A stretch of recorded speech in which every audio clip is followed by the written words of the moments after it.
We've been in a stretch of just beautiful spring weather here in Wisconsin and Milwaukee.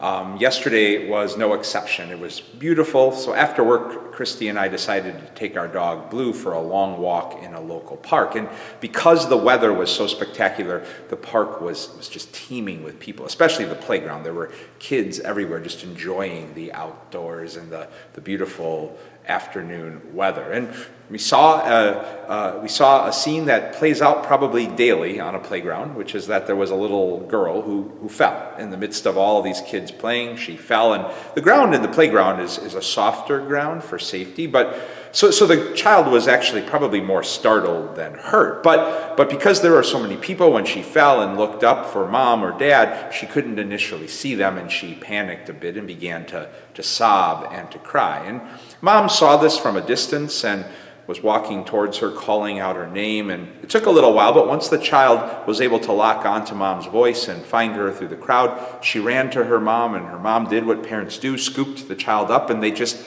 huddled together. And in that huddle of love, the child was able to collect herself again and eventually go back to playing robustly on the playground.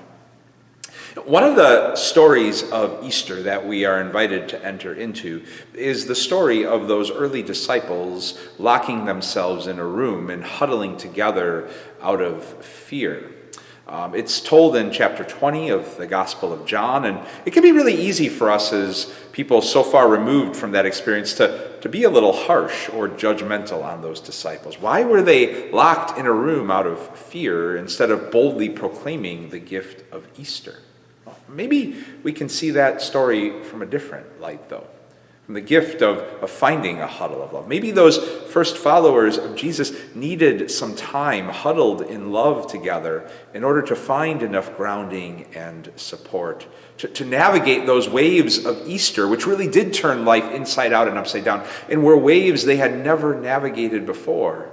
And let's not forget that when Jesus found a way into that locked room, he didn't judge them for their fear or chastise them. Instead, he offered them his peace. He huddled alongside them in love and peace so they could be grounded in that love and peace and one day leave that huddle.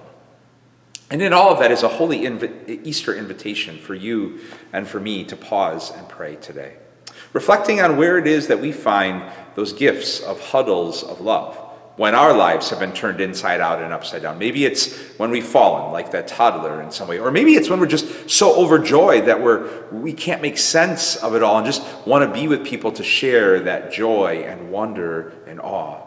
And ultimately, sing a prayer, an Easter Alleluia today, for the gift of that sustaining love that is willing to huddle with us, also that one day we can leave that huddle collected and renewed with the gift of Easter. Easter peace and blessings to you all.